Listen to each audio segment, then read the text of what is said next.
predvsem zdaj pa tudi v Ljubljani. In danes bo predstavil referat z naslovom Ljubljana v letih 1941-1942.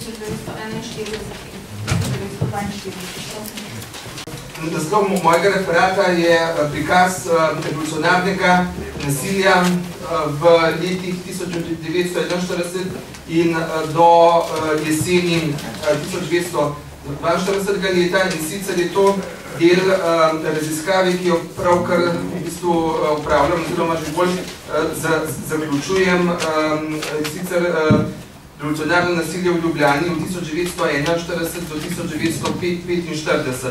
V tem obdobju imamo več različnih faz tega revolucionarnega nasilja.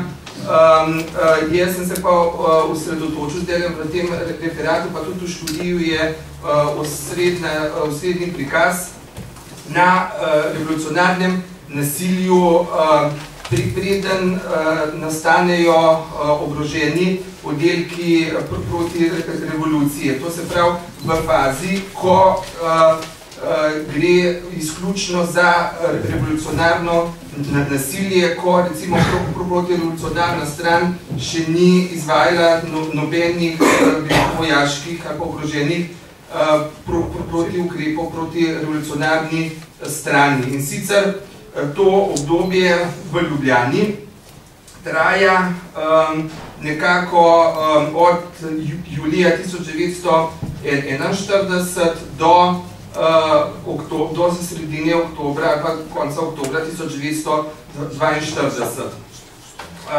In sicer v tem, se pravi, če vzamemo samo Ljubljano,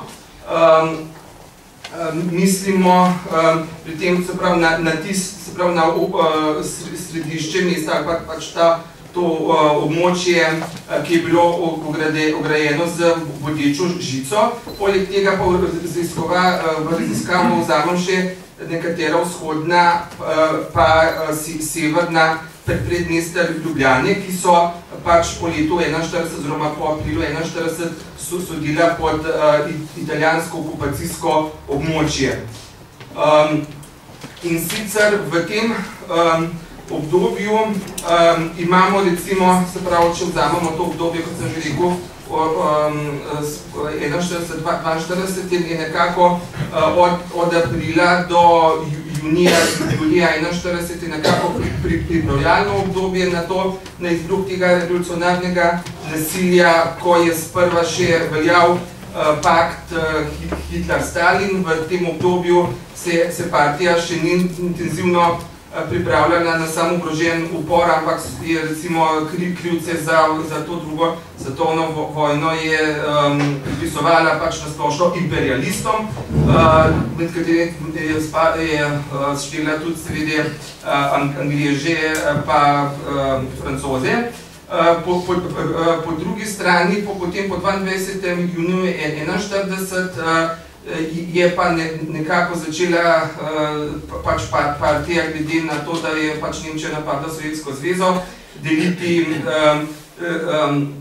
ljudi na, te države na protifašistični blok in pa fašistični. Po drugi strani je pa takrat začela z mislimi na takošen oborožen upor, kar je seveda šlo v glavnem v korist Sovjetske zveze, da bi nekako vezala na sebe sovražnikovo silo, da bi s tako močjo napadla Sovjetske zveze, ker so se pač naši komunisti predstavljali, da bodo lahko nekako pripomogli k tem ublažitvi napada na Sovjetsko zvezo, če bodo začeli takojšen upor. Seveda pa so takoj pred začeli tudi z razmišljanjem o izvedbi komunistične revolucije in za povojni prevzem oblasti. Zdaj, če si pogledamo, če daš tako na začetek kot enem, če si nekako pregledamo, kdaj so se začeli ti napadi na ljubljanske civiliste, lahko ugotovimo, da je bil že prvi atentat storjen 30. julija 1941 Ježici, in sicer je šlo to za ponesrečeni atentat, to se pravi, ta oseba je bila samo ranjena, potem so še enega, ki so ga obtožili, da je bil Ljotičovc Ludvik Lembas iz Šiške, so nam streljali 8. augusta 1941, potem gre, se pravi, že v začetku aprila oziroma v noči z 10. na 11. april so nekateri komunisti streljali že na orožnika Jožefa Sušnika, ki so ga pa potem ubili v avgustu 1941. V začetku, ko še ni bil organiziran voz, so bili ti atentati, v glavnem, nekako sem občutek, ko sem gledal te dokumente oziroma poročila, da je šlo bolj za osebno maščevanje oziroma je šlo za strah posameznih komunistov, da ne bi recimo tiste osebe izdali italijanskim oblastem, da so oni pač komunisti, da so se že pred vojno ukvarjali s komunistično dejavnostjo in so jih v bistvu nekako bolj iz te, bi rekel, preventive oziroma strahu. Ker sem pogledal tudi ta italijanska policijska oziroma karabinjerska poročila, in v glavnem tam noter najdemo v glavnem v začetni fazi te atentatov, da gre v glavnem za osebno maščevanje ali pa ne vem, kjerkrat tudi zaradi pro-nemških čustev. In zdaj prva smrtna žrtev, ki jo je izvedla komunistična stran, je bil orožnik Viktor Jagodic, in sicer je bilo to v nedeljo popolne 10. augusta 1941, vendar tu še ni šlo za organiziran, bi rekel, vozovski napad, ampak je šlo za to, da je ta orožnik ob upravljanju svoje službe na cesti prepoznal enega komunista, potem sem ugotovil tudi iz mrliških listov, da je šlo to za Jožkota Majcna in je potem prišlo med njima do streljanja in v tem streljanju je bil najprej ta Viktor Jagodic ubit.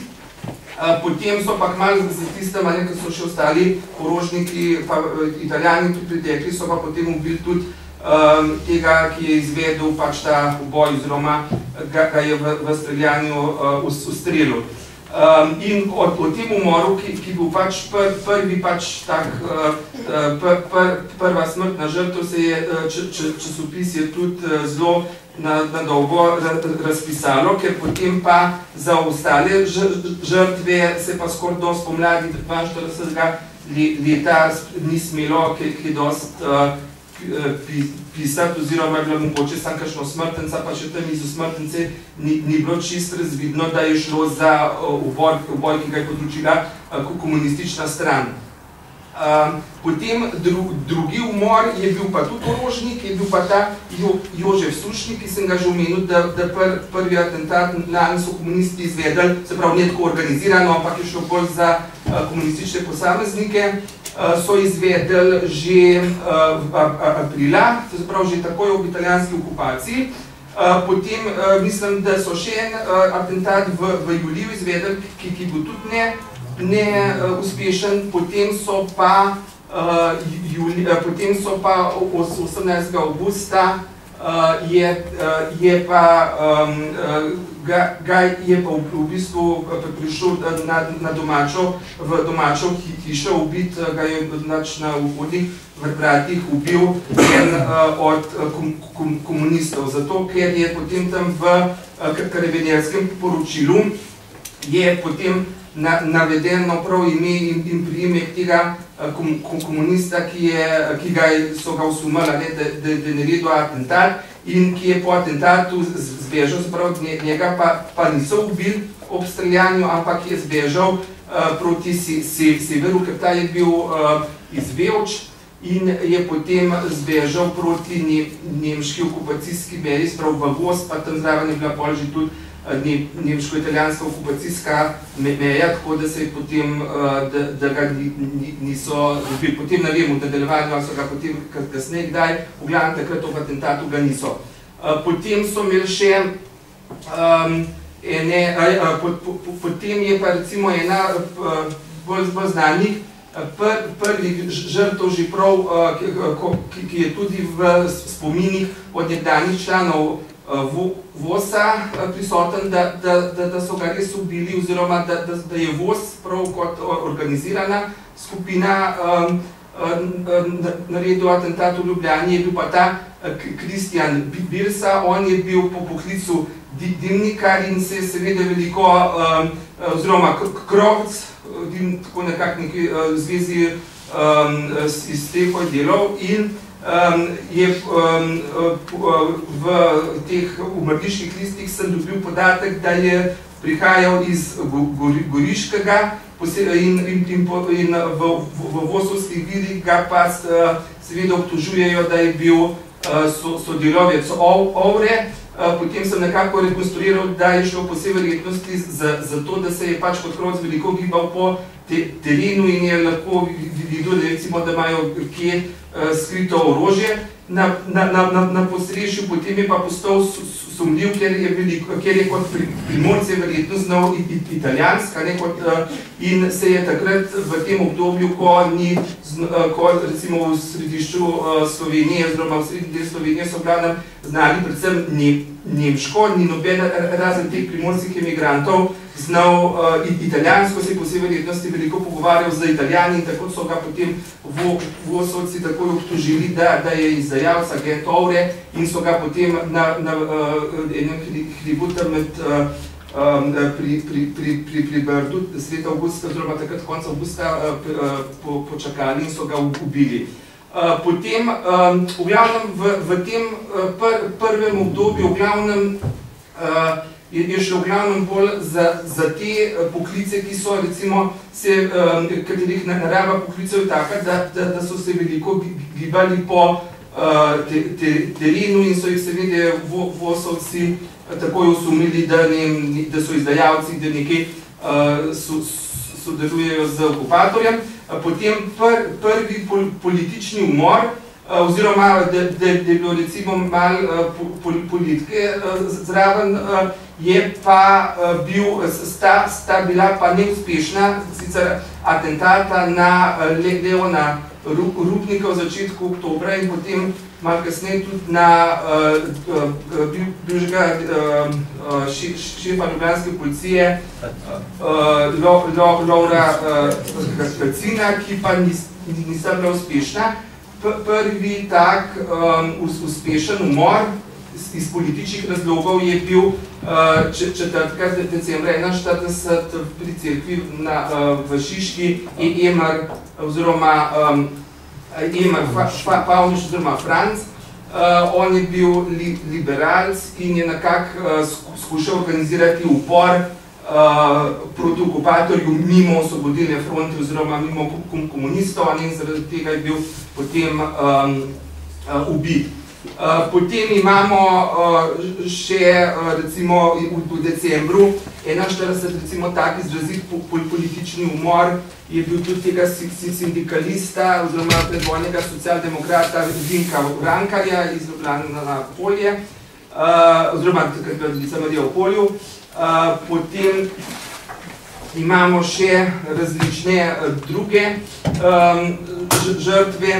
Nekako zdaj, če združim, bi nekako povedal, da sem nekako gotovo, da so se te žrtve revolucionarnega nasilja, da jih lahko razdelimo na več, v nekatere skupine, pri tistih, ki se pač da ugotoviti, kaj so bili po poklicu, oziroma zakaj so jih ubili. In sicer v skupino A, recimo, so predvojni policisti, orožniki, pa razni mestni in državni uradniki. Potem B so častniki ali pa oficiri bivše kraljeve jugoslovanske vojske. Teh žrtev ni bilo veliko v tem obdobju.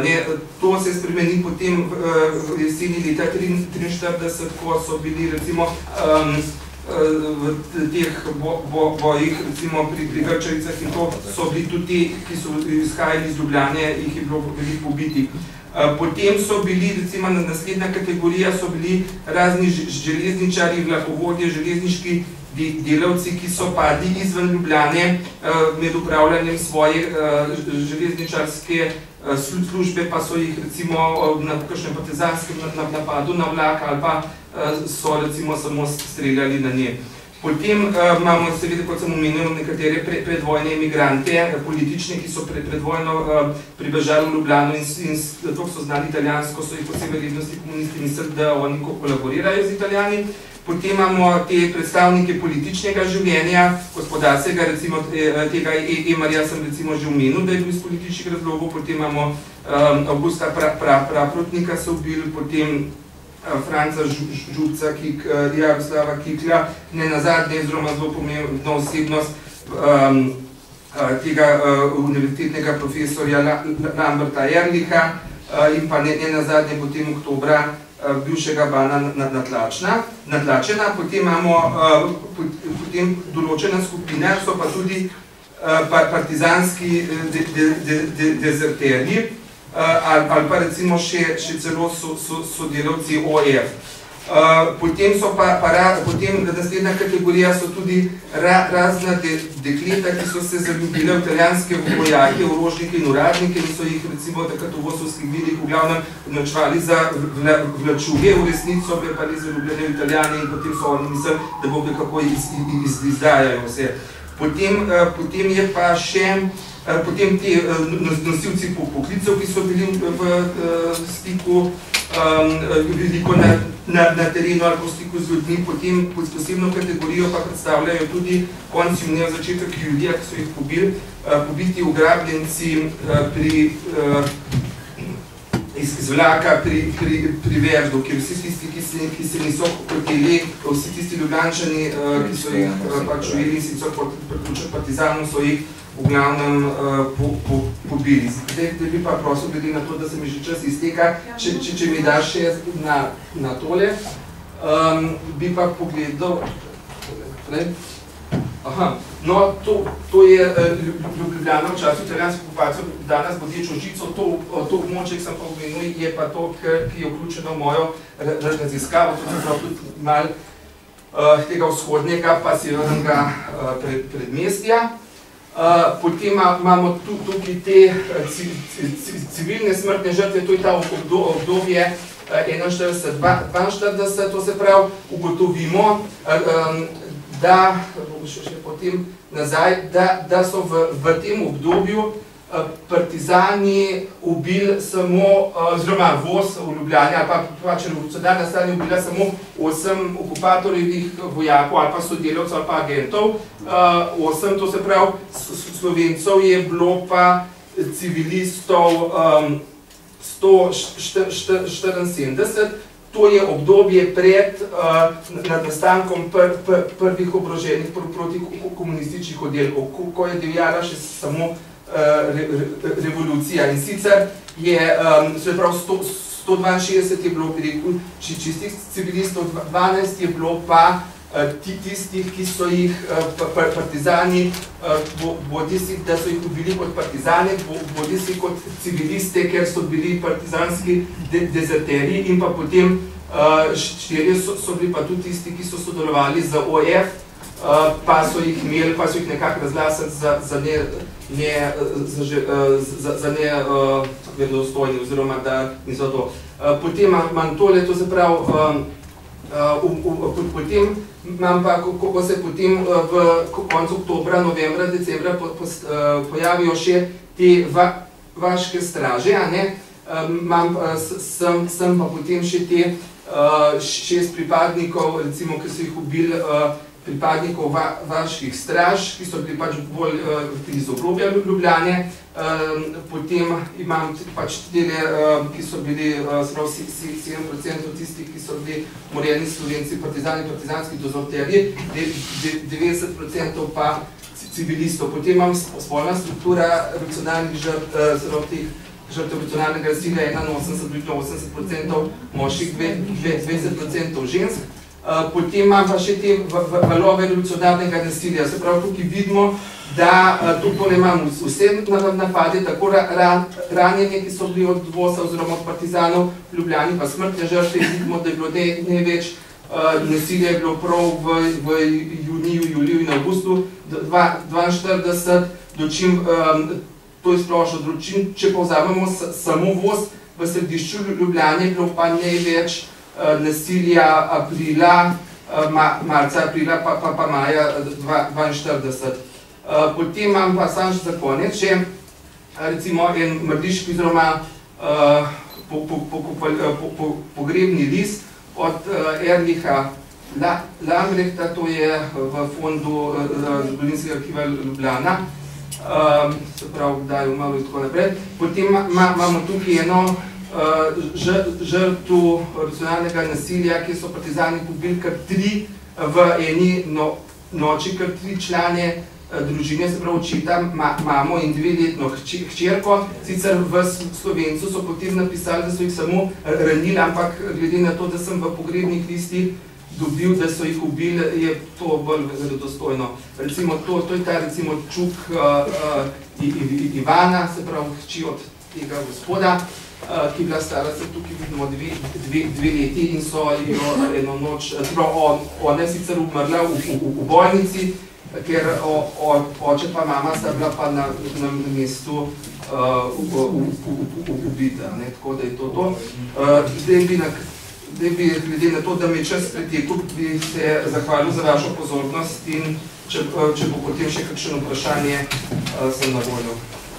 Hvala lepa.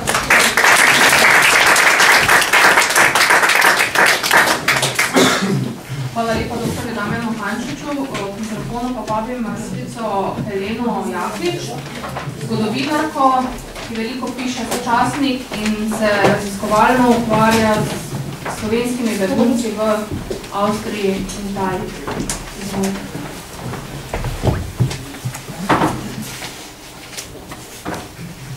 Spoštovani, zgodovina in življenje neke skupnosti, ki je 600 let živela na naših tleh in je bila po drugi svetovni vojni praktično izbrisana iz našega zgodovinskega spomina, počasi zopet prihaja v našo zavest.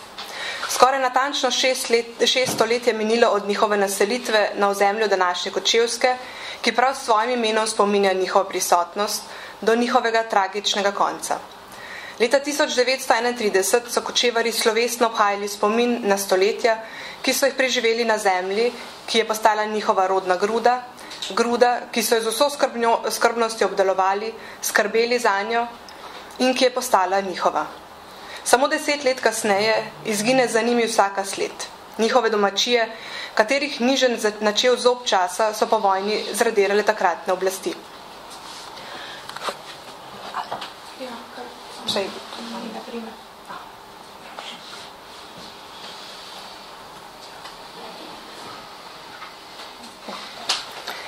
Kdo so sploh bili Kočevarji, ki so v vseh teh stoletjih ohranili svoj jezik, svoje šege in navade, svojo kulturo, obenem pa Slovenci živeli v sožitju ali, kot je nekje zapisal Mitja Ferenc, ne samo drug ob drugem, temveč drug z drugim.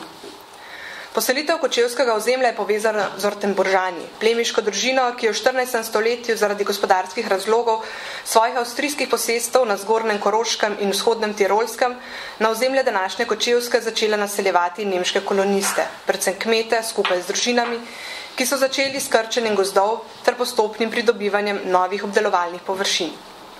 Naselitev tega področja, ki je obsegal približno 800 kvadratnih kilometrov, se je zaključila nekje do 16. stoletja. Kočevarji so torej naselili območje, ki se je razprostiralo od Goteniškega snežnika na eni strani ter do Črmušniške doline ter do Bele krajine na drugi strani, na severu do Dolenjskih obronkov nad Krko in na jugu do Kolpe. O Kočevcih, kot jih imenujejo, je v slavi vojvodine Kranjske pisal že Janez Vajkard Valvazor. Takole jih opiše.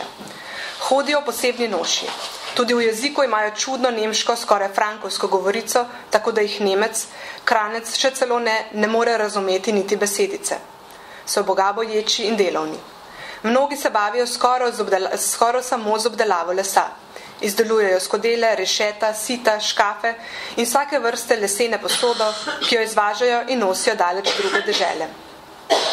Ker so bile klimatske razmere ter kraška zemlja neugodna za poljedelstvo, se je večina kočevarjev ukvarjala predvsem živinorejo, pomembna gospodarska panoga pa je bila tudi izrabljanje gozda. Tu velja še posebej omeniti krošnjarjenje, s katerim se je ukvarjalo vedno več kočevarjev. Že avstrijski cesar Friderik II. Je zaradi oslabljenega gospodarstva na Končenskem, zaradi stalnih turških opadov leta 1492 podelil prebivalcem Kočevske pravico košnjarjenja po vsem cesarstvu. Krošnjarstvo, ki je bilo za kočevarje vse do 20. stoletja pomembna gospodarska panoga, se je med drugim v teh koncih pospešila tudi razvoj obrti in trgovine, v krošnari pa, ki so se vračali domov, pa so prinašali tudi nova znanja in nove tehnologije. Tako je bila v Kočevju tudi leta 1844 zgrajena prva parna žaga na Kranjskem. Pa je po drugi strani krošnarjenje prineslo v 19. stoletju opuščanje poljedelstva, mnogi pa se tudi niso več nikoli vrnili na svoj dom. Gospodarska kriza, ki je v drugi polovici 19. stoletja prizadela večino slovenskega prebivalstva, tudi ni prizanesla kočevarjem. Kočevska, kot je že omenjeno, je imela zaradi svoje lege slabe možnosti za razvoj gospodarstva, slabo pa je bila povezana tudi z zunanjim svetom, kar je še dodatno slabilo njen gospodarski razvoj. Prav zato je mnogo kočevarjev zapustilo svoje domove ter odšlo s trebuhom za kruhom.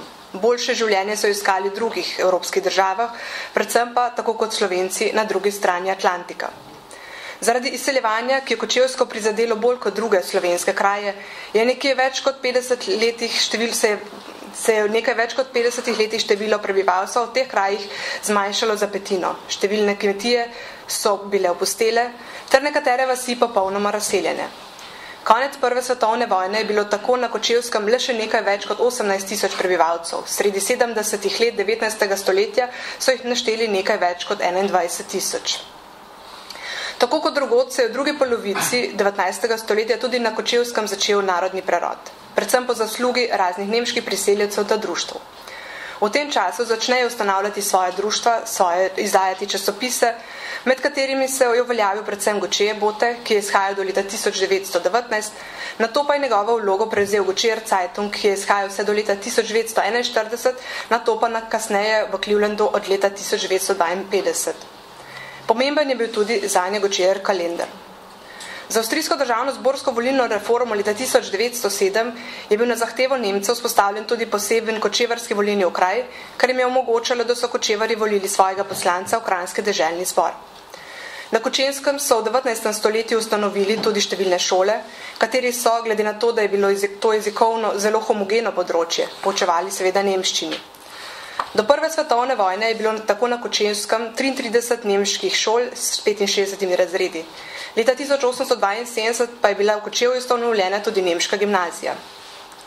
Na območju Kočevske je do začetka prve svetovne vojne delovalo še nekaj drugih šol. Strokovna šola za lesno industrijo, tehnična šola, krajši čas je delovala tudi zasebna šola za steklarstvo, leta 1905 je začela delovati tudi glasbena šola. Za ta krajši, morda zgodovinski uvod se vam prečujem, vendar mnogokrat se srečujem z ljudmi, ki so prepričali, da pravzaprav so kočevari prišli v naše kraje konec 19. morda celo v začetku 20. stoletja in se mi zdi prav, da vemo, da so bili v našem prostoru pravzaprav vseh 600 let. Če torej hočemo razumeti odločitev večine kočevarjev za preselitev leta 1941, moramo nujno poznati politične razmere med obema vojnama.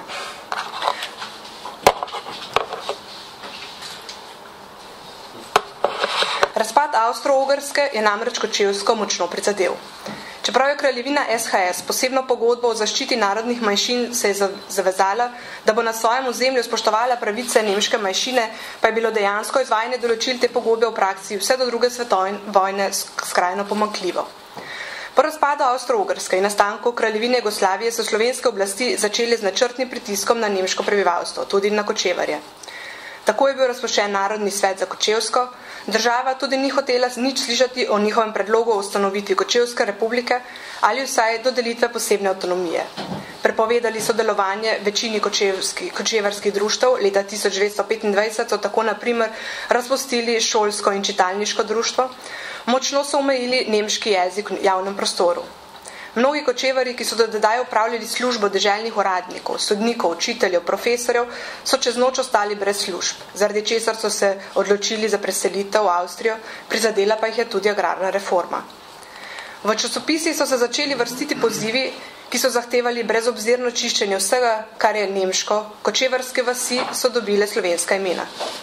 Še posebej velik razkorak med zakonom in prakso pa se je dogajal na področju šolstva. Poverjeništvo za uk in bogočastje narodne vlade SHS v Ljubljani je že novembra 1918 izdalo naredbo, s katero so določili, da naj bo izključni učni jezik na vseh ljudskih in meščanskih šolah slovenski, medtem ko so pravico do manjšinskih šol povezovali z zadostnim številom otrok iz manjšinske skupnosti. Pod zadostnim številom pa so razumeli najmanj 40 otrok pristne nemške narodnosti na razred, kar je bilo na Kočevskem seveda težko doseči. Država je tudi ukinila gimnazijo v Kočevju, strokovno šolo za lesno industrijo ter dijaški dom. Zaradi načela recipročnosti pri odnosu avstrijske države do koroških Slovencev, po katerem se je ravnala tudi slovenska šolska politika, je število nemških šol ali nemških oddelkov na slovenskih šolah nenehno upadalo, v nemških ljudskih šolah, kjer je bilo še vedno večina učencev kočevarjev, so uvedli slovenščino kot obvezni predmet, poleg tega so tudi nemščino kot dopolnilni pouk marsikje poučevali Slovenci. Proces slovenizacije se je dogajal tudi na cerkvenem področju. Leta 1927 je tako škof Bonaventura Jeglič izdal dekret, da naj se v vseh cerkvah in pri veruku uporablja le slovenski jezik. Vsekakor je ravnanje nove oblasti mogoče razumeti v luči prizadevanja po odstranitvi posledic raznorodovanja in germanizacije, ki so jo predvsem po letu 1848 začeli nad Slovenci izvajati Nemci, vendar pa so ti ukrepi na kočevarje delovali izredno negativno. Ob takem ravnanju oblasti, ki je prepovedovala celo uporabo maternega jezika, so bili nenadoma na ozemlju, kjer so bivali skupaj v sožitju Slovenci že 600 let tujci. Tako ravnanje oblasti je v njih rojevalo odpor do nove države, obenem je pa prav to pripravljalo rodovitno podlago za pozitivno naravnanost do nacizma ter idejo o preselitvi v nemški rajh. Samo idejo o vključitvi kočevarjev v nemški raj so prinesli predvsem nekateri kočevarji, ki so se vrnili iz Nemčije. Tam so se namreč navdušili nad nacistično politiko ter začeli tudi doma izvajati pro-nacistično propagando. Gočever Zeitungu so začeli rojake navduševati za rajh ter ga prikazovati kot rešitelje za njihov obstoj. Sprva so sicer svoje ideje širili bolj previdno, saj so bili kočevari bolj konzervativno in katoliško usmerjeni. Svoje rojake so tako predvsem sprva spodbujali k večjemu zanimanju za narodne pesmi ter narodne noše, izrabljali pa so tudi njihova verska čustva. Nacistične ideje je na Kočevskem širila tudi dijaška zveza Deutsche Studentenschaft, Außenstelle für Südslawien. Zlasti po letu 1935 pa so na to področje začeli prihajati tudi številni uniformirani nacistični mladinci od drugod, recimo iz Čehoslovaške. Navdušenje mladine nad velikim nemškim rajhom je seveda upoštevajoč raznorodovalno politiko ter slabe možnosti za življenje na Kočevskem razumljivo. Številni kočevari so se vključili tudi v kulturbunde, ki so bili sprva namenjeni predvsem kulturnemu srečevanju nemško govorečega prebivalstva, kasneje pa so prav preko njih širili nacistično ideologijo. Njihovo vodstvo je znalo namreč na zelo prefinjen način pridobiti ugled med kočevskimi kmeti in sicer tudi tako, da so pokazali veliko zanimanje za gospodarska vprašanja, poleg tega pa so tudi uspešno propagirali idejo o veliki Nemčiji, nemški vzajemnosti, enotnosti in podobnih idejah ob nemških zmagah v Evropi. Spomladi leta 1941 so bili tako v kulturbund vključeni skoraj vsi kočevarji. Ob tem velja morda dodati, da so stari kočevarski voditelji tudi vedno bolj izgubljeni na veljavi, uveljavljali pa so se mladi, energični voditelji. Ob začetku druge svetovne vojne pri nas so imeli torej kočevari za seboj 20 let raznorodovalne politike, njihovo število pa se je od zadnjega štetja leta 1910 še dodatno zmanjšalo na 12.498 ljudi. Dodatno razočaranje je prinesla italijanska okupacija tega območja. Kočevari so namreč pričakovali, da bo območje Kočevske zasedla nemška vojska, kar pa se ni zgodilo. Upoštevajoč vse naštete okoliščine, je odločitev skoraj vseh kočevarjev za preselitev toliko bolj razumljiva. O preselitvi kočevarjev se je nacistično vodstvo z italijanskimi oblastmi sicer dogovorilo že aprila 1941. O pri sami preselitvi pa je bilo že zelo kmalu seznanjeno tudi vodstvo Kočevarjev, ki se je s Himmlerjem sestalo 23. aprila 1941 v Bruku na Muri, kjer je imel Himmler svoje poveljništvo. Čeprav je bilo kočevarsko vodstvo že takrat seznanjeno z lokacijo preselitve, to je na območje ob Savi in Sotli, pa v vseh teh dogovorih svoje rojake vse do potrditve ter natančnejšega dogovora o času in načinu preselitve ni obveščalo. O takratnem dogajanju je eden od glavnih organizatorjev preselitve, Richard Lackner, kasneje zapisal. Vsa predpriprava je potekala v strogi tajnosti. Organizatorji smo imeli ti dogovor, da je potrebno brezpogojno pripraviti vso kočevsko populacijo na izselitev. Nosilce organizacije za pripravo na izselitev smo s polno mero izkoristili negativen odnos medvojne jugoslovanske politike, ki Kočevarjem ni bila naklonjena. Naselitveno območje je ostalo v strogi tajnosti. Kočevarsko vojstvo je po odločitvi za selitev začelo z močno propagando, s katero so hoteli Kočevarje prepričati, da se odločijo za preselitev Heim ins Reich, domov v Reich. Pri nadaljevanju za preselitev so predvsem obljubljali velike kmetije, ki naj bi jih dobili v novi domovini, obenem pa so ljudje zbujali občutek strahu pred osamelostjo sredi Slovencev pod italijansko okupacijo. Svoje prepričevanje so ponekod podkrepili tudi z grožnjami, da bodo tiste, ki bodo ostali Italijani, preselili v Južno Italijo ali celo na Sicilijo ter Severno Afriko. Ker so nekateri Kočevarji, zlasti starejši, preselitvi nasprotovali, so začeli nanje pritiskati in jim celo groziti z koncentracijskim taboriščem. Ko so Kočevarji vendarle izvedeli, kam ne bi se preselili, pri čemer kraj preselitve vse do njihovega odhoda ni bil uradno potrjen, so imeli nekateri ob tem tudi pomisleke, ker ne bi jih preselili na ozemlje izgnanih Slovencev. Vodstvo je njihove pomisleke zavrnilo, češ, da bodo izgnani Slovenci dobili odškodnine. Pomisleke o preselitvi so imeli tudi kočevarski duhovniki. Ker je v javnosti tudi večkrat slišati očitke, da so Kočevarji krivi za izgon Slovencev iz Obsotelja in Posavja, je prav, da tu omenimo, da so Nemci nameravali Slovence izgnati ne glede na to, ali bi se Kočevarji odločili za preselitev ali ne. Na koncu se je za preselitev odločilo 12.147 Kočevarjev, kar predstavlja 97% vseh na Kočevarskem živečih Kočevarjev. Medtem ko se je le peščica odločila, da ostane.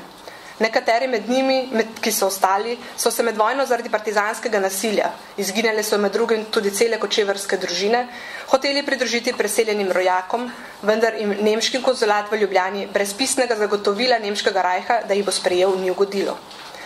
Konec avgusta 1941 sta tako vladi nemškega rajha in kraljevine Italije sklenili sporazum o preselitvi ter v Ljubljani vzpostavili urad nemškega poverenika za preselitev. Od oktobra do decembra so bili vsi Kočevarji, ki so se bili odločili za preselitev, pregledani tako glede na rasno, zdravstveno in politično primernost. Pregled je bil upravljen v Kočevju v posebnem vlaku, vendar so slabe vremenske razmere, oddaljenost, se pravi, oteževale ta pregled, ki bi moral biti sicer zaključen že do sredi novembra. Zanimivo je bilo ob tem, da so le 571 osebam dali oznako A, kar je pomenilo narodnostno in politično predane rojake, kar je pomenilo neposredno preselitev v Nemčijo, medtem ko jih je večina dobila oceno B, to je 11.110 oseb oziroma 2.775 družin, kar je pomenilo, da so samo narodnostno zavedni in so zato bili določeni za preselitev na Štajersko. 21 družinam oziroma 66 osebam pa so preselitev prepovedali. Nepremičnine, ki so jih za seboj pustili Kočevarji, je prevzela nemška družba z namenom, da jo v imenu preseljenih Kočevarjev proda novemu italijanskemu zavodu za nepremičnine Mona. Povojna oblast je pravni posel med tema dvema subjektoma, med drugim tudi zato, da je lahko zaplenila tudi premoženje Kočevarjev, razglasila za ničen in neveljaven. 14. novembra 1941 je železniške postaje v Kočevju odpeljal prvi vlak, pri čemer, kot sem že omenila, točne lokacije odhajajoči niso vedeli. Uradno je objavil Gučer Zeitung šele 3 dni kasneje. Kmalu po prihodu prvih transportov pa je preseljene Kočevarje, kot tudi vodstvo, zajelo prvo razočaranje. Izkazalo se je namreč, da razmere, kamor naj bi se preselili, vendarle niso tako ugodne, da na selitvenem območju niti ni zadosti hiš, kamor bi se lahko preselili vse družine. Nevolja je bila sicer že pred samim odhodom, ko se je izkazalo, da Kočevarji ne smejo vzeti v seboj vsega premoženja, temveč zelo omejen obseg. Tudi o prihodu v Posavje so ti, ki so izvajali preselitev z njihovim premoženjem, slabo ravnali. Poleg tega, Ker se je zavlekla tudi preselitev Slovencev z tega področja, so mnoge kočevarje naselili v barake. Poleg tega pa so tudi izvedeli, da Nemci kočevske narodne skupnosti ne nameravajo ohraniti, temveč naj bi vključili politični, upravni, gospodarski sistem Spodnje Štajerske. Vedno več ljudi je zato nasprotovalo preselitvi. Pošiljali so protestne spomenice, vendar preselitve niso mogli preprečiti. Ko je Himmler izvedel o uporu kočevarjev do preselitve, je izdal ukaz o brezpogojni in dokončni izselitvi kočevarjev. Zadnji 135. vlak je tako odpeljal 22. januarja 1942. Preselilo se je 2833 družin z 11.509 osebami. Za konec. Proti koncu vojne se je vedno več kočevarjev želelo vrniti nazaj na svoje domove, vendar jim tega niso dopustili. Prav tako so ob koncu vojne mnoge kočevarje, ki se niso pravočasno umaknili v Avstrijo, zaprli v zbirna taborišča v Teharjih, Strnišču, pri Ptuju ter drugod.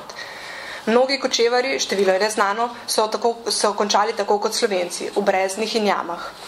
Tisti, ki so prišli do Avstrije, so bili še nekaj let v avstrijskih taboriščih, nato pa so šli po svetu. Nekateri so sicer ostali v Avstriji, mnogi so se preselili v Nemčijo in predvsem v ZDA. Mnoge kočevarske vasi so propadle že med drugo svetovno vojne. Mnoge hiše so zgorele v času italijanske ofazive. Tisto, kar je ostalo, je nato po vojni porušila nova oblast.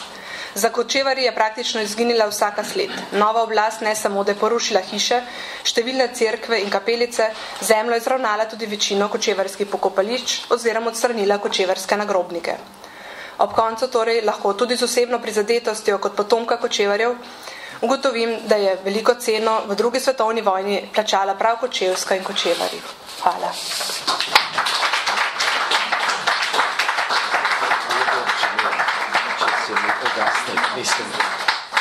Hvala lepa tudi magistrici Heleni Jaklič za tole predstavitev.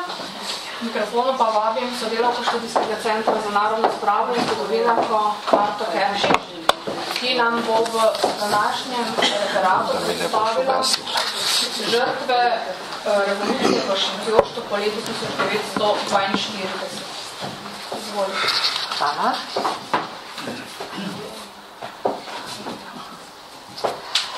Spoštovani, v svojem prispevku bom predstavila geografsko majhno območje obrobja Polhograjskih Dolomitov, to je vas Šentjošt, 30 km oddaljeno iz Ljubljane, ki je imela po popisu iz leta 1937 nekaj čez 900 prebivalcev. To je celotna župnija.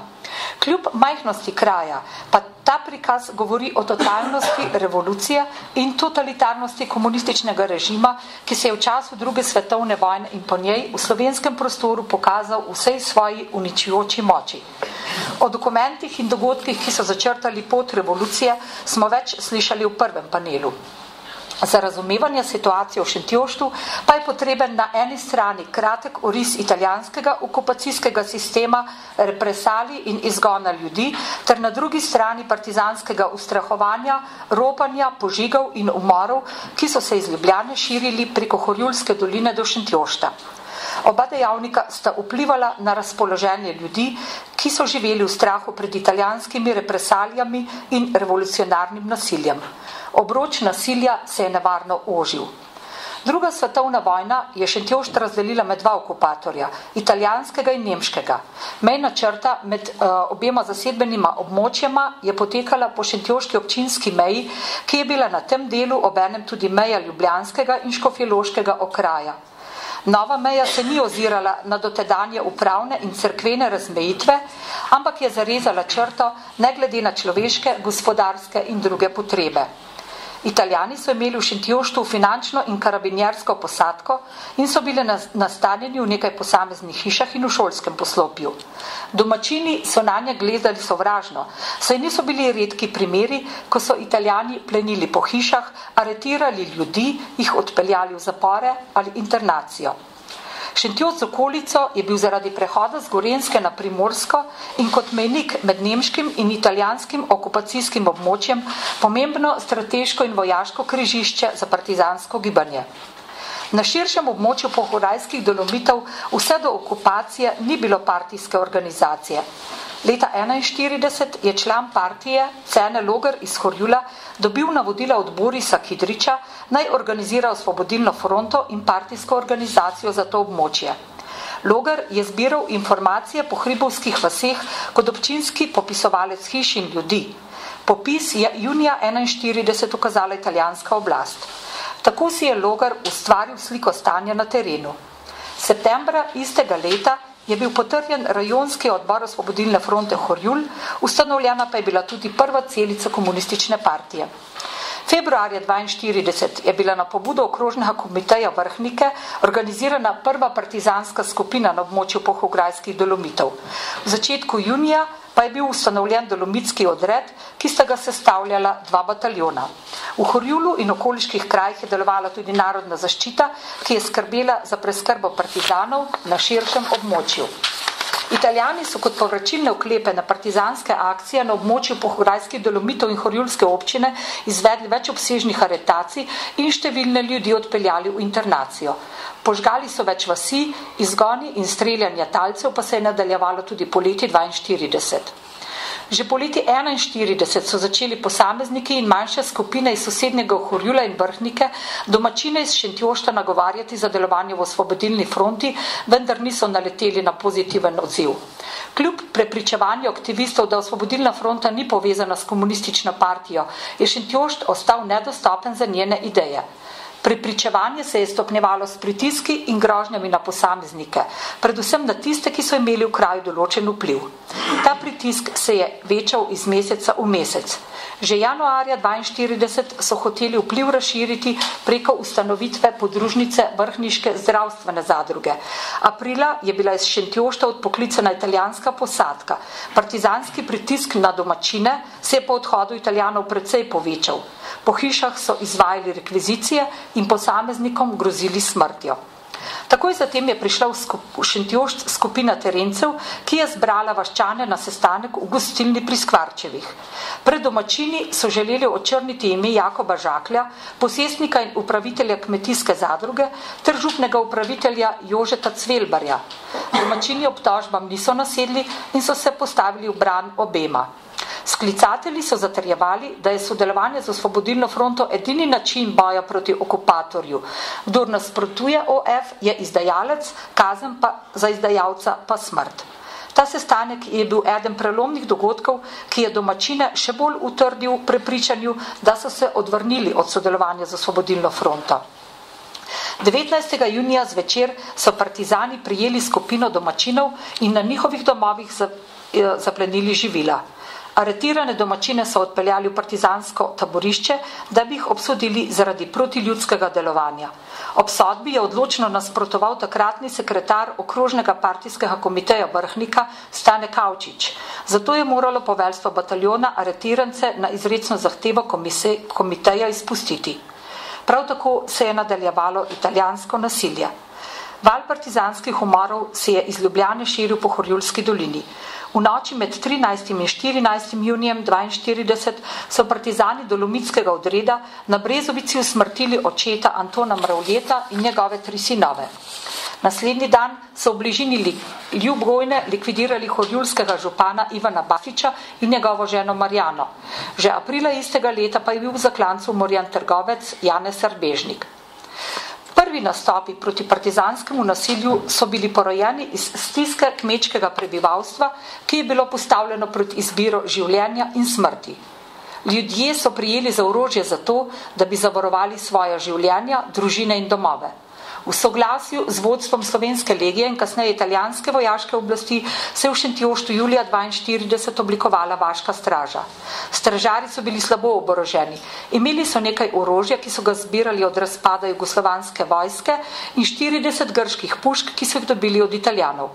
Do partizanskega napada na Šentjošt je prišlo že dober teden po organizirani samoobrambi.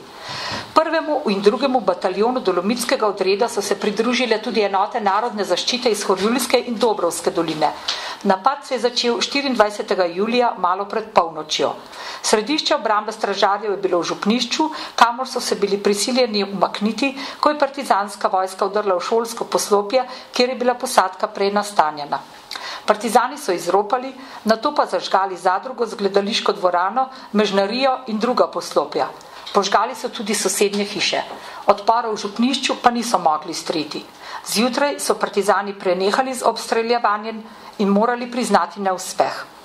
V naslednjih dneh so se zgodili dogodki, ki so do temeljev pretresli Šentjoščane.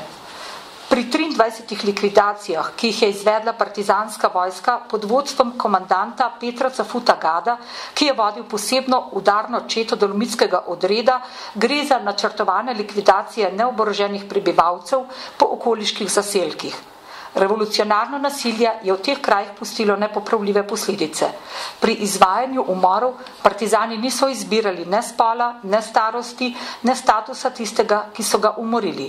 To nam prikazuje bilanca 10-dnevnega revolucionarnega nasilja v župniji Šentjošt nekaj dni po porazu partizanske vojske. Najbolj kruto so se partizani znesli nad družinami Šubic, Jesenovec in Bradeško. K Možinetovim Šubic so prišli 30. julija dopoldne. Od dela na polju so odpeljali očeta, mamo, njeno sestro, deklo, 2 hlapca in 2 dninarja. Niso jim dovolili, da bi karkoli vzeli s seboj.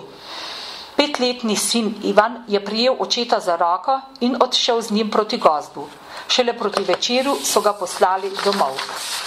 Doma je ostala stara mama s 4 otroki v starosti od 7 tednov do 5 let. Nato so se partizani podali do sosednje domačije. Tam so prijeli še Janeza Kogovška, očeta 10 otrok. Vseh 9 prijetih žrtev so odpeljali v gozd in jih umorili. 7. novembra istega leta so jih domačini izkopali in pokopali na domačem pokopališču. V noči od 31. julija na 1. avgust so bili partizani zopet na pohodu. Zažgali so precej hiš v okolici Šentjošta. Nov zločin so storili pri družinah Jesenovec in Bradeško. Pri obeh so umorili očeta in mami ter požgali hiši. V goreči hiši je zgorela tudi 2-letna hčerka Ljudmila. 2 otroka sta preživela. Bradeškova sta imela 5 otrok, najstarejši je bil star 8 let, najmlajši pa 6 tednov. Po vojni so vsem omenjenim družinam zaplenili še premoženje. Pred nami je tabela z imeni, priimki, naslovi, datumi rojstva, smrti in vzrokom smrti. Vsi navedeni so bili civilisti, umorjeni pred domačo hišo ali odvedeni od doma in umorjeni v bližini. Nihče navedenih seveda ni bil sojen. Takšne umore lahko prištevamo med klasične zločine. Če tabelo prikažemo v številkah, je slika sledeča. Skupno število likvidiranih je bilo 23, od tega je bilo 16 moških, med katerimi je bil najstarejši star 64 let in najmlajši 17 let, povprečna starost je bila 37 let in kar 7 žensk, med katerimi je bila najstarejša še zelo mlada, 43 let stara, najmlajša pa 2 leti. Povprečna starost ženske je bila 26 let. Po statusu je bilo med žrtvami 8 kmetov, 1 mali posestnik, 1 mlinar, 8 bajtarjev, 1 cerkovnik, 2 dninarja, 2 hlapca. Kot smo omenili že prej, so bile hude žrtve revolucionarnega nasilja tudi otroci. Tako je 50 otrok iz župnije Šentjošt od 31. julija do 4. avgusta 42 ostalo brez enega ali obeh staršev. Najmlajša med njimi sta štela 6 in 7 tednov. 2-letna Ljudmila Jesenovec je zgorela z mamom in očetom o partizanskem požigu. Eden se še ni rodil. Sicer pa je bila starost otrok od 1 do 12 let. Le nekaj je bilo starejših. V vsem tem času domačini niso bili varni pred plenjenjem živil, živali, oblek in ostalih dobrin. V času napada in po njem so prav tako požgali veliko hiš, gospodarskih poslopij in javnih zgradb. Tukaj imamo navedena imena domačij, ki so bile požgane. Po številu so požgali 10 hiš oziroma bajt, 10 hlevov, 7 kozovcev, 1 skeden, mežnarijo, šolsko poslopje in prosvetni dom zadruga. V zgodovinskem arhivu Ljubljana se nahaja več dokumentov z izjavami prič, ki so povedale, kako se je končala pot Petra Cafuta Gada, ki je vodil skupino, ki je izvajala likvidacije po Šentjoštu in okolici. Med drugim je ohranjena izjava bivše partizanke iz Podlipe, ki je septembra 1946 o smrti Gada zapisala sledeče. Navajam dokument. Nekega večera v jeseni 42 smo šli iz Razorske doline v Žibrše. Med potjo so se tovariši razgovarjali, da je Gad čisto živčen in da mora vsak dan ubiti enega ali dva človeka, civilista ali partizana. Še isti dan med potjo je govoril, da bo ustrelil Mrak Franceta, partizana iz njegovega bataljona. Vsi smo vedeli, da zaradi ljubosumnosti. Zvečer smo se ustavili nad nekim mlinom blizu Hotedrse. Šli smo spat. Ležali smo po vrsti Gad, Merlak, Angela Pajsar-Bizjak, moj brat Jakob, Pajsar in jaz. Po noči je Merlak zbudil mojega brata in Angelo, ne da bi jim povedal, kaj namerava, in ustrelil Gada. Gada so nameravali tovariši že prej ustreliti in je bilo obljubljeno celo odlikovanje onemu, ki ga bo ustrelil. Ko ga je ustrelil, so si ostali tovariši razdelili med seboj njegove stvari, prstene, uro in opremo. Pokopali so ga na to kakih 10 metrov proč. Tovariši so govorili, da je vse čine, ki si jih je pridobil, dobil krivičnim potom, ker so bili vsi, ki jih je sam ali pa po drugem dal likvidirati, bili po nedolžnem likvidirani. Kake 3 tedne pred njegovo smrtjo so mu bili vsi čini odvzeti in je bil navaden partizan ter pod stalno kontrolo in na sumu. Dokument, to se pravi konec citata. Dokument prav tako govori o revolucionarnem nasilju, tokrat znotraj partizanskih vrst. S kakšno lahkotnostjo in nekaj argumenti so likvidirali sotovariša.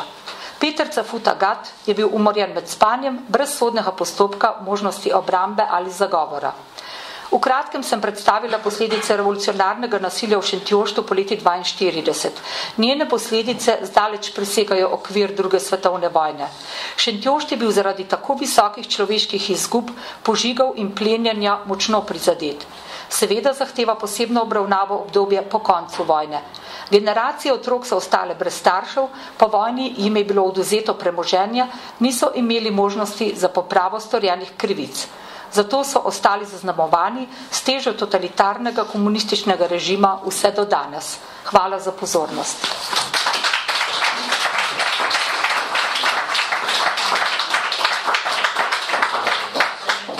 Hvala lepa Marti Peršič za to predstavitev. Mikrofonu pa vabim magistra Draška Josipoviča, zasebnega raziskovalca in arheologa, ki se med drugim seveda veliko ukvarja z raziskovanjem množičnih grobišč. Izvolite. Spoštovani, lepo pozdravljeni. Jaz vam bom predstavil izkop medvojnega grobišča Mačkovec na samem robu Bloške planote med Krvavo pečjo in selom pri robu. In na željo Jožeta Dežmana potem še nekaj posnetkov posebne specialne akcije, ki jo izvaja Ministrstvo za delo, družino in dobre stvari, jaz pravim, tako imenovano sanitarno očiščenje kraških jam in brezen. Zdaj mi se moramo vrniti majhen nazaj, se tukaj sliši, v leto 43, v jesen 43, na čas po kapitulaciji Italije. Mi vemo, da je v tistem času septembra potem padel Torjak, padle so četniške Grčarce, sicer je malo manjkalo, pa bi bila lahko zgodovina drugačna, če bi prišle tiste okrepitve iz Like. In bojevniki partizanskih enot so takrat vse svoje sile usmerili proti vaškim stražam. Vaški stražari v bistvu ne vešči bojevanja, ker niti ni bil njihov osnovni namen, so dosti hitro podlegli premoči partizanov in seveda še bolj so pa podlegli njihovim obljubam o častni predaji brez posledic, kar je imel za njih usodne posledice. Takrat se je organiziral kočevski proces, tako imenovan kočevski proces, sodna farsa brez primere v slovenski zgodovini, a ne, znanimi posledicami, znanim scenarijem, večino tistih obsojenih oziroma ujetnikov in vseh ostalih razen ranjencev iz Torjaka, ki so jih pobili že takoj po koncu, po padcu zraven železniške postaje v Velikih Laščah. Vsi ostali so bili likvidirani ali v Mozlu, na Travni gori, v Jelendolu, pa še kje drugje, se niti ne ve. Nemška vojska je takrat postopno, sukcesivno zasedala ozemlje, ki je bilo prej pod italijansko jurisdikcijo.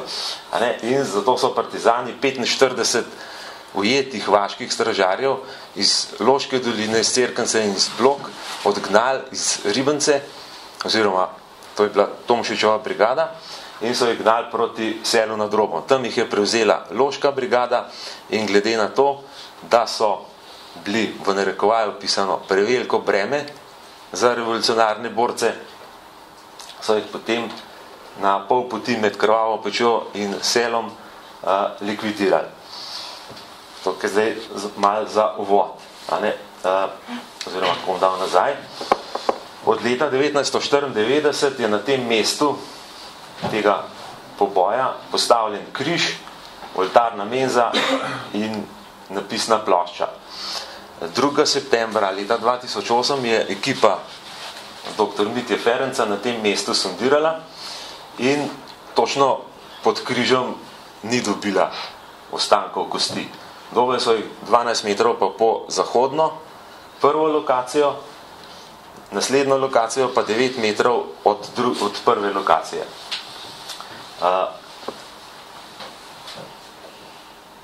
Glede na okroglo obletnico, ki je bila leta 2014, se je ustanova Memores v sodelovanju s svojci in sorodniki tukaj pobitih ljudi, to jih bomo potem videli, šlo je za 45 ujetnikov, 2 med njimi sta evidentirano pobegnila in sta preživela.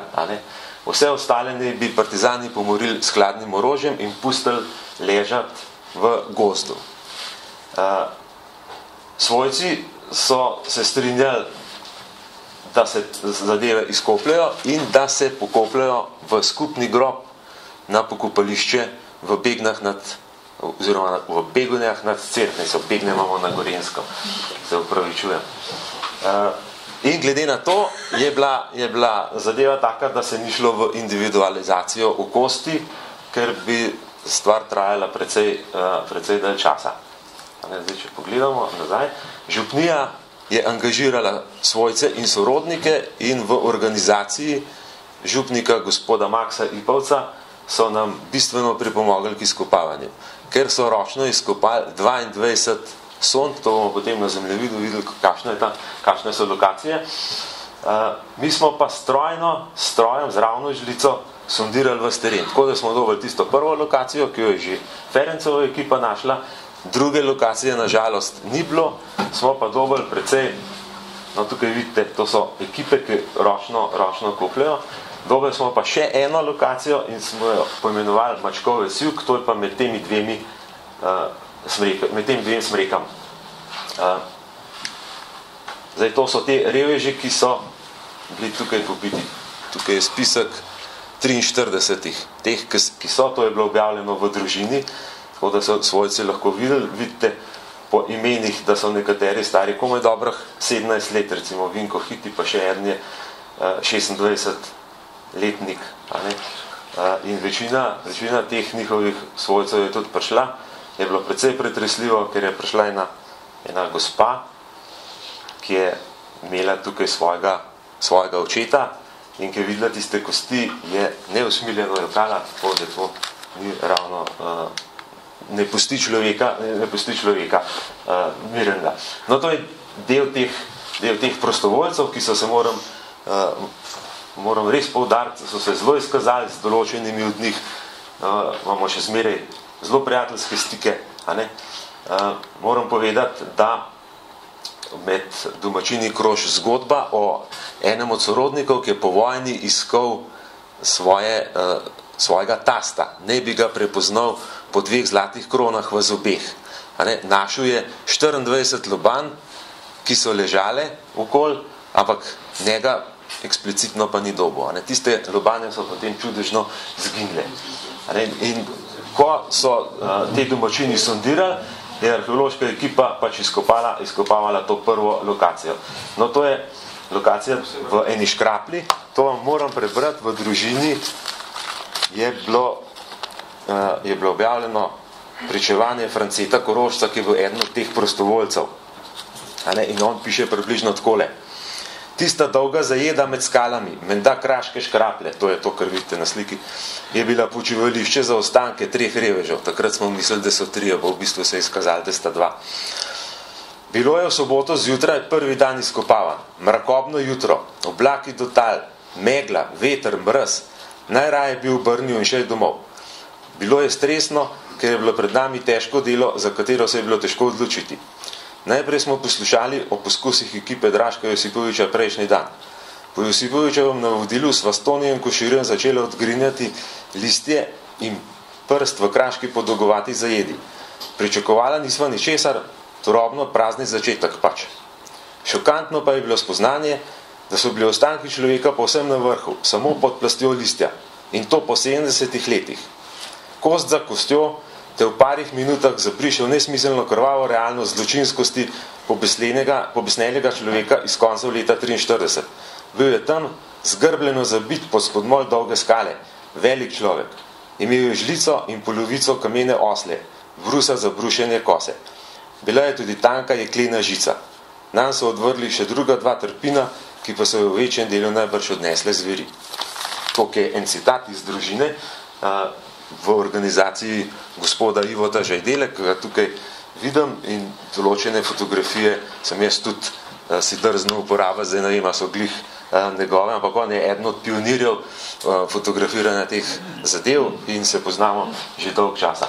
No, to sta zdaj te 2 možakarja.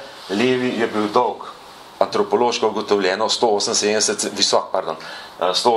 cm, kar je za tiste razmere bil velik človek.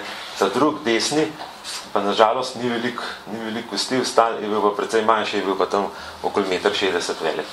Pač to je ostalo od tega človeka. No, on je imel zraven eno takole svetinco z latinskim napisom, zraven so bili pa še jermenje, ostank okovov jermenskih od opasačev in od takih drugih zadev. No, to je pa lokacija, glavna lokacija, Mačkovec, 28. oktobra je bilo točno 70 let, po takrat zdaj eni viri pravijo, da je bilo 27. oktobra, ampak se ni važno, 4 dni se je pa to delalo od 25. do 28.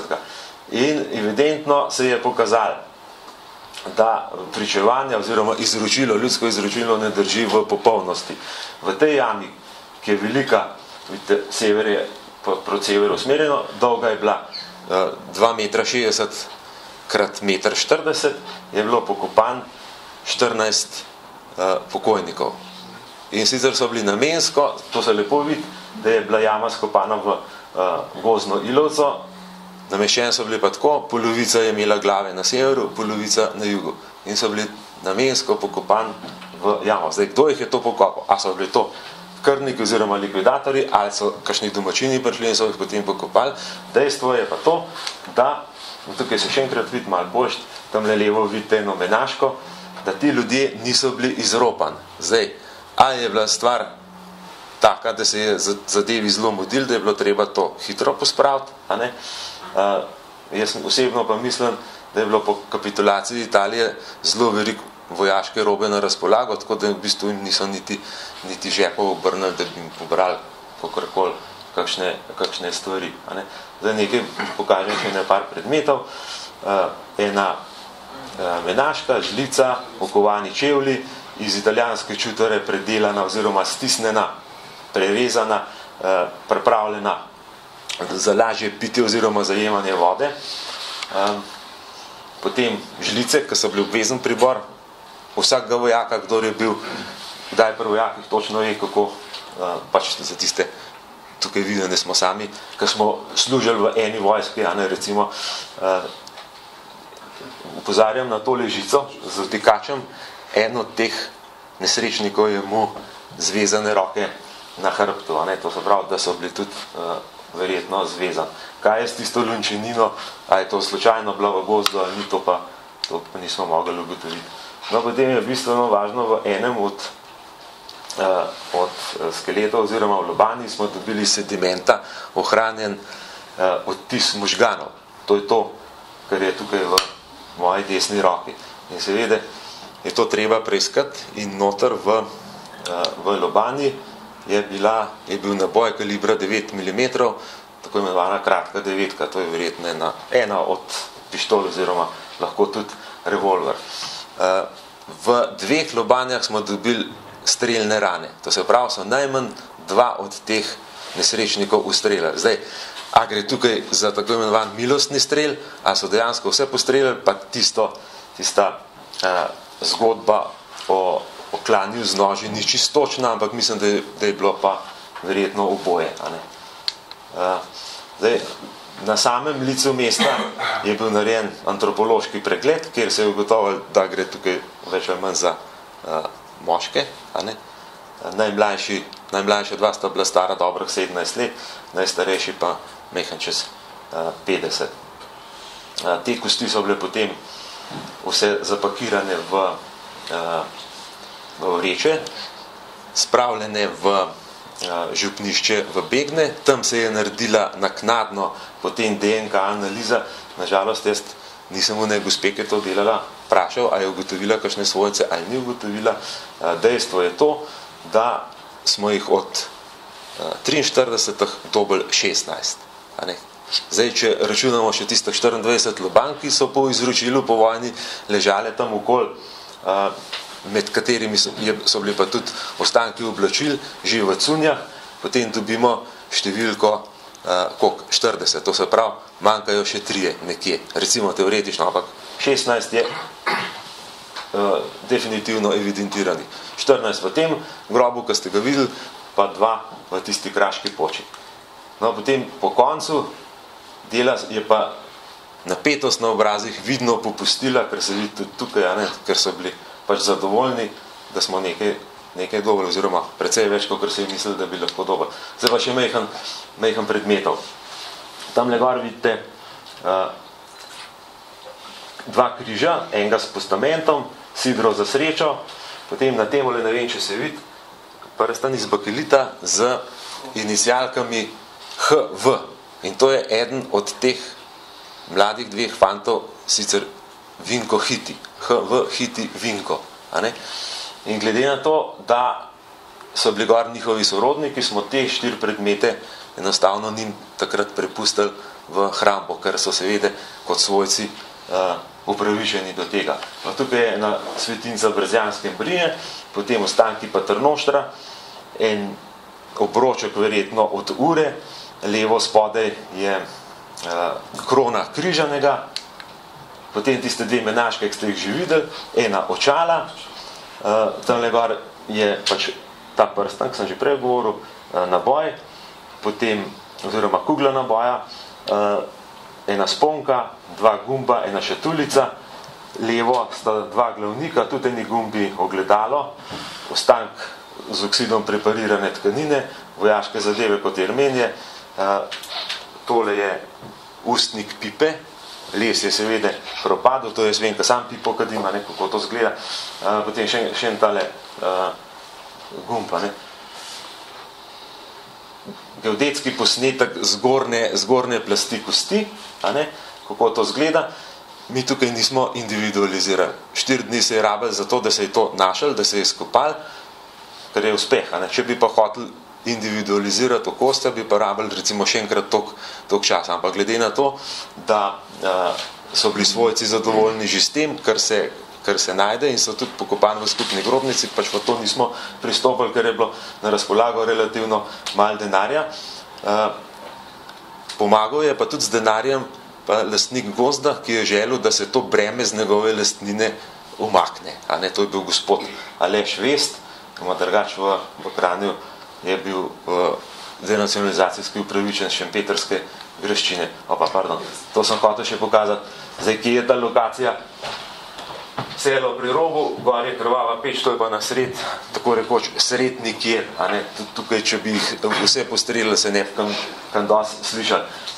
No, na takem ovinku, križ je na tej lokaciji, tukaj je prva lokacija, druga lokacija je bila 9 metrov od te, pa na žalost nismo dovolj. To so pa vse sonde, ki smo jih naredili ročno ali pa strojem. Še celo eno veliko vrtačev smo skopali, noter smo res dovoljeno človeško golenico, ampak ta je evidentno prišla na to mesto zaradi živali.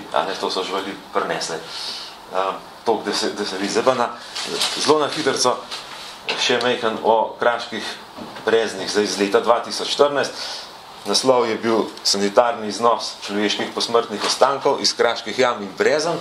Leto 2013 smo iz 15 jam iznesli posmrtne ostanke 99 ljudi, v letu 2014 pa smo bili pa v 19 jamah, oziroma 21 je bilo na razpolago, 200 bili zasuti do vrha. V ostalih je bil pa samo v 11 jamah vse bilo pozitivno in smo dobili ostanke 73 ljudi. To lahko vem, ker je to antropologinja točno analizirala vse zadeve.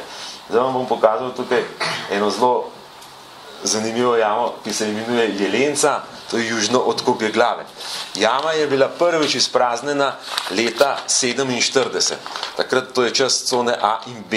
In sicer so to italijanski civilni policisti pod poveljstvom komisarja Umberta de Giorgia 31. moram prebrati, na žalost, ko se nisem zapomnil, 31.7.1947 začeli z iznosom. Takrat so bila tukaj še trupla. Danes ne moramo več govoriti o truplih, ampak o kosti. In sicer so takrat konec julija 35 trupel potegnili ven. 19 je bilo italijanskih vojakov po uniformah, v glavnem mornarji in mejna policija. 8 je bilo nemških vojakov, eden z leseno nogo. Potem je bilo 5 civilistov, eden z odrezano levo nogo, njega so prepoznali kot Petelina, starega, pisal se je Petelin, star 28 let, z Gorjanskega. On je bil podoficir italijanske mornarice. Potem so bile zraven 3 ženske.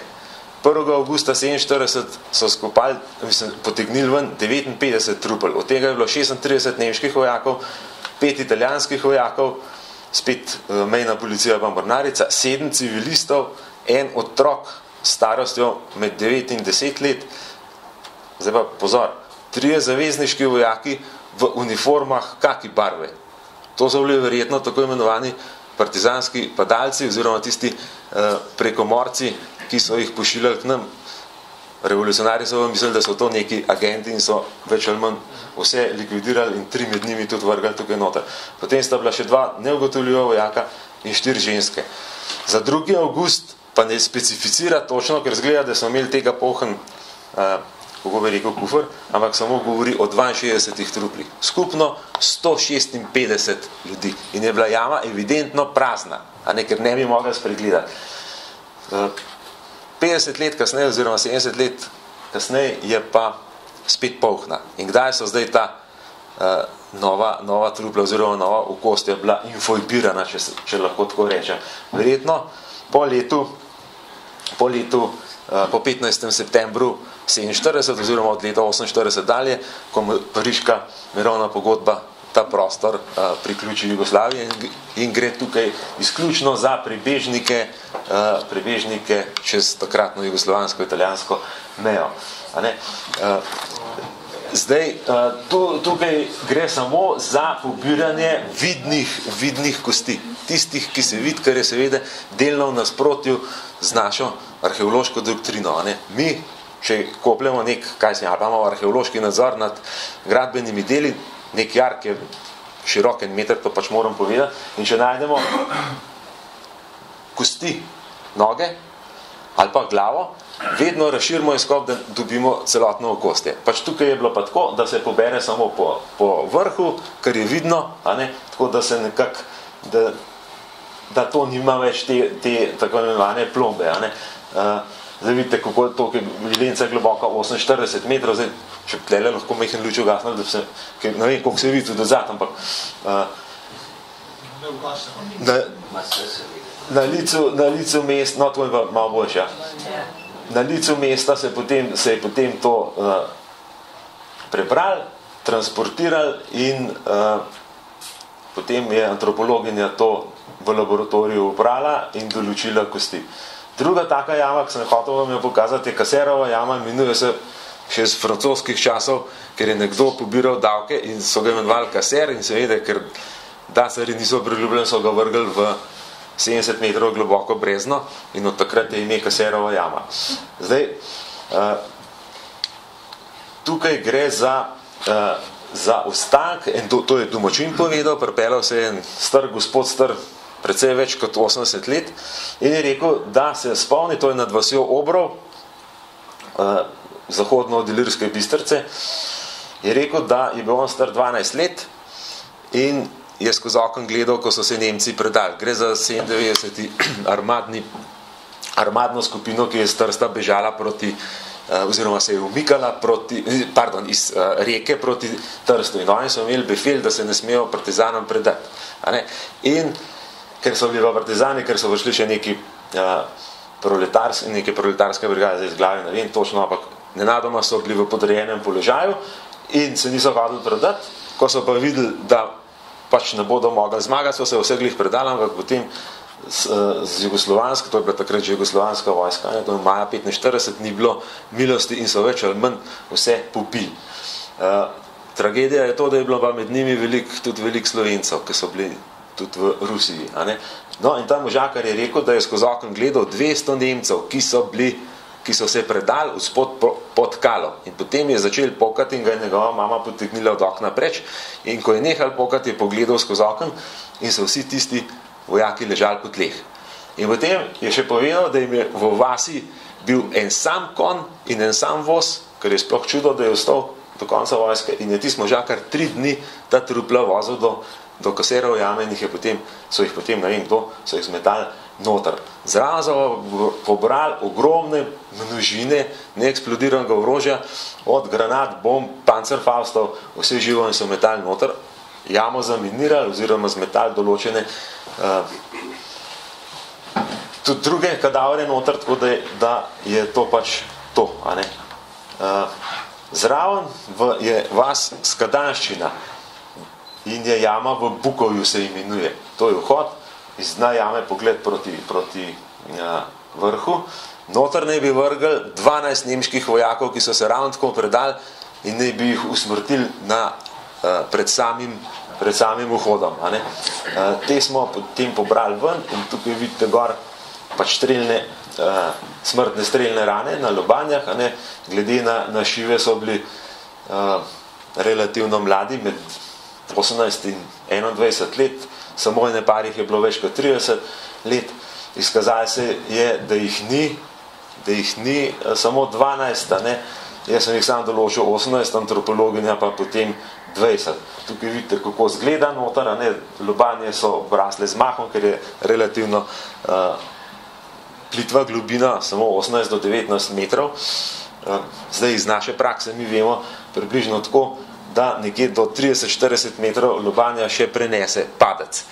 Kar je pa globlje od 40 metrov, je pa konc in tudi druge kosti začnejo, to si lahko sami izračunate, recimo, jama za lesnika 140 metrov, koliko je tam pospeška in kaj lahko ostane od tega.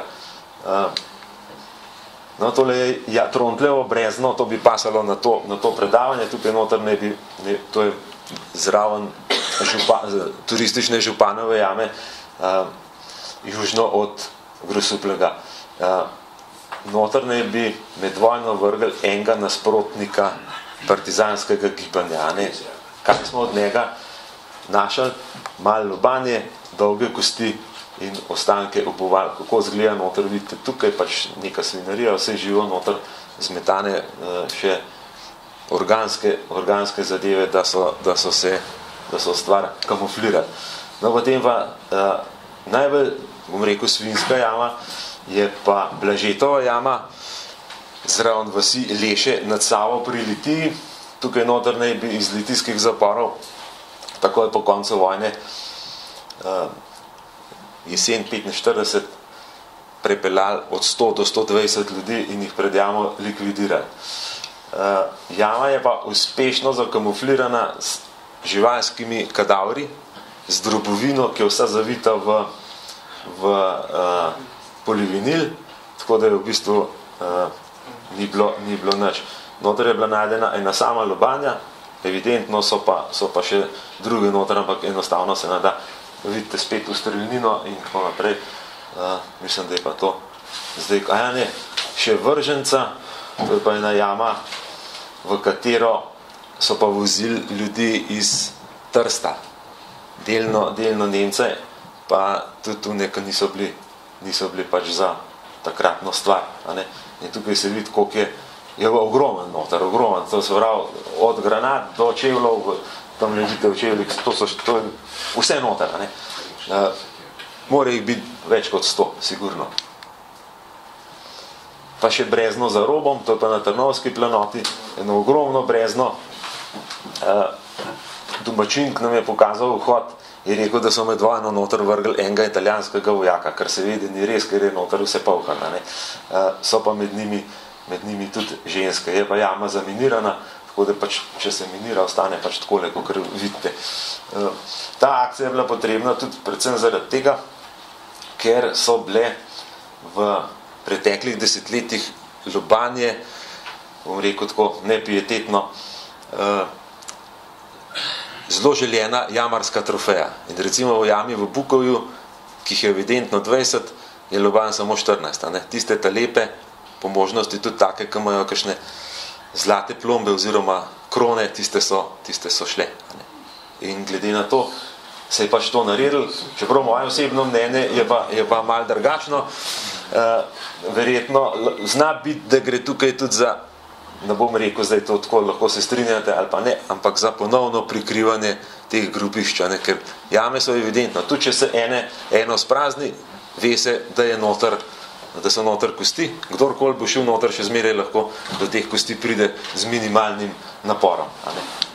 No, to je to. Zdaj pa, če imate še kakšno vprašanje, drugače pa hvala lepa.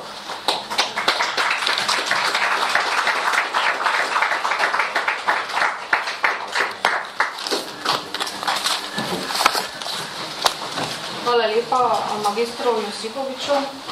Od zadnjega vabim še doktora Jožeta Dežmana, zgodovinarja, mladinskega svetnika Slovenskega muzeja, ki bo predstavil referat naslov kot Čebin Črepin. Izvoli. No, glejte, že en zelo enostaven strokovni pogled stališča arheologa odpre številna vprašanja in eno od teh je seveda človeško dostojanstvo.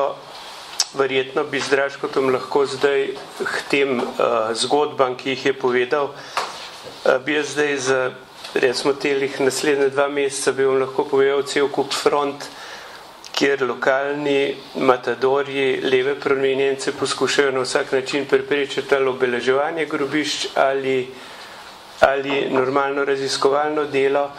In to seveda, če bi pa zgodbe za nazaj povedal, bi pa seveda lahko lepo piramido od gospoda Pirjevca Repeta in to naprej in navzdol in navzgor razvil. Jaz bi tale nastop po svetu pravzaprav eno vprašanju, ki mislim, da je ključno, gre za način razmišljanja in za način dialoga, glede na tisto napoved Janka Prunka, kaj nas v prihodnjih 2 mesecih, kaj da nas ta delirij, pa kot je Jože Pučnik rekel, perverzne proslave nas spet čakajo, in jaz samo pred leti ob obletnici Čebin, eno predavanje od Čebin do Črepina, in problem je ta, da za Čebinami je res ostali precej Črepin in ker jih nismo pospravili, se precej pogosto na njih porežemo.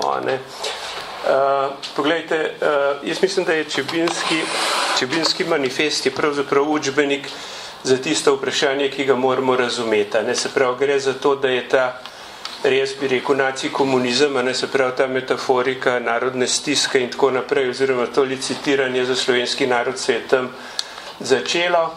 Ampak potem naprej so pa vse te finte, to, kar danes poslušamo. Slovenski narod se ne more razvijati brez demokratskih svoboščin, svobode združevanja in zborovanja, brez svobode tiska in govora.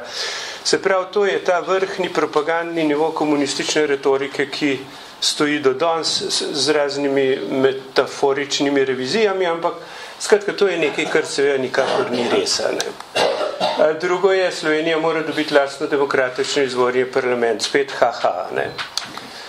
Potem slovenski narod je bil gospodarsko strašno izmozgan, seveda je bil, ampak to do leta 90 vsaja. In še danes, če upoštevamo, kjera elita je poravbala, se pravi, potem spoštuje versko prepričanje svojega sobojevnika.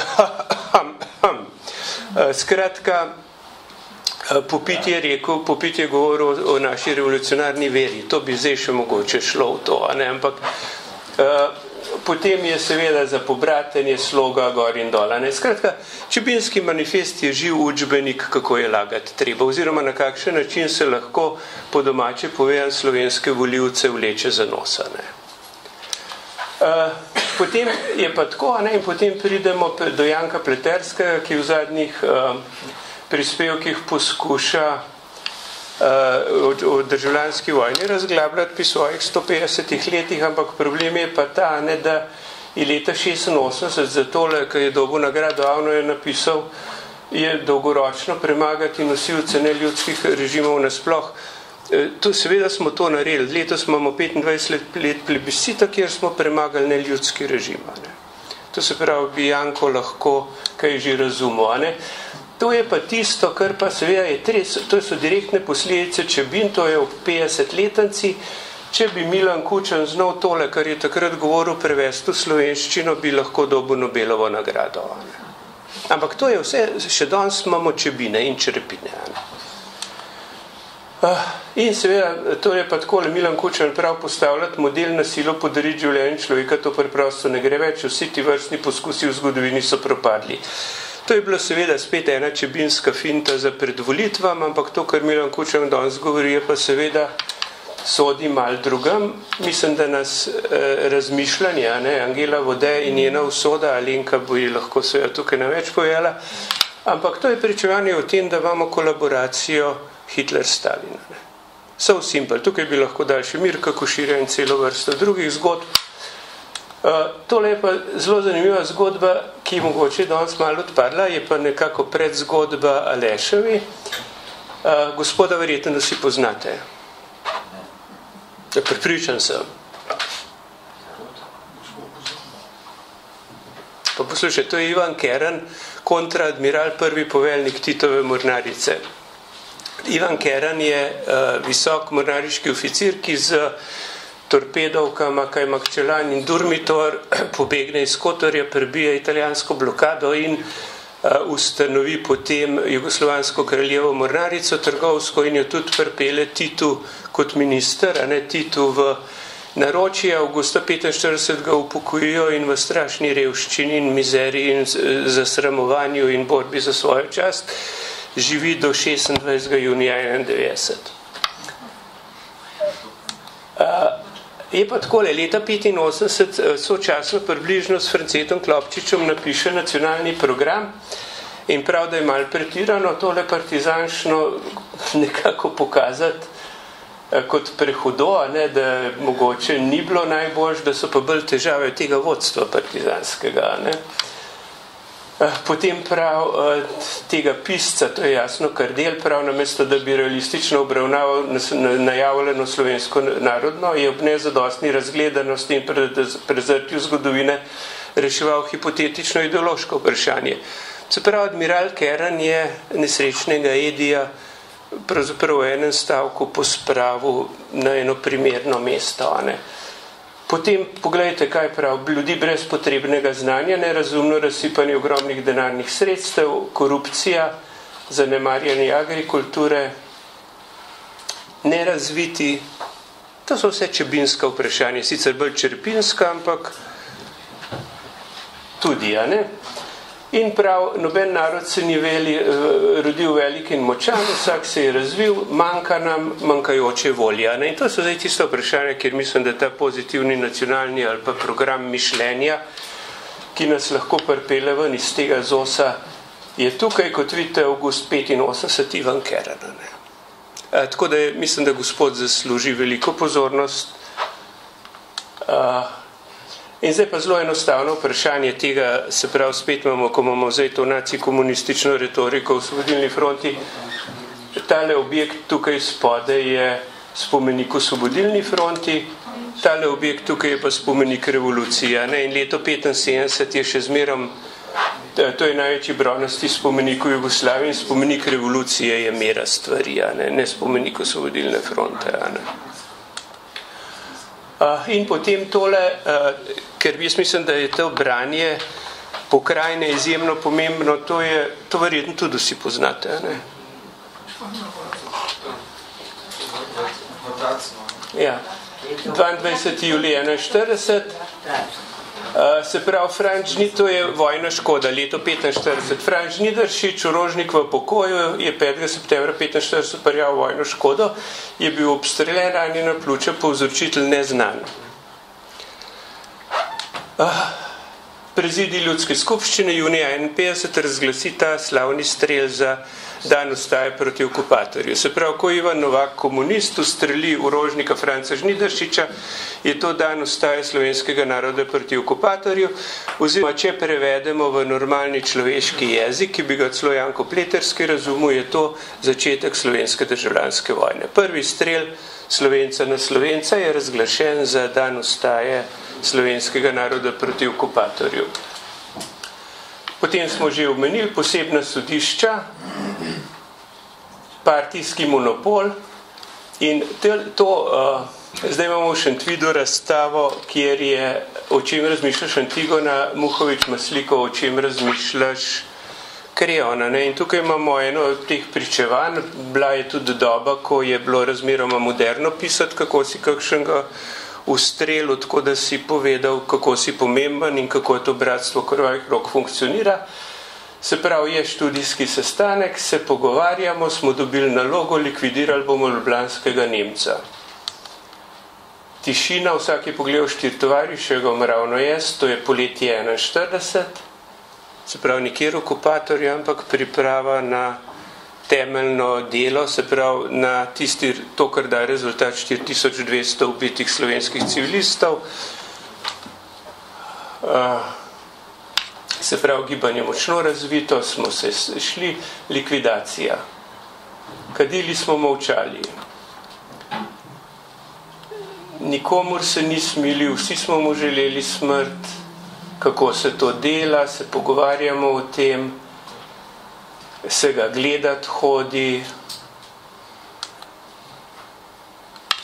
s čim in kako bi ga pihnili, je bilo vse pripravljeno.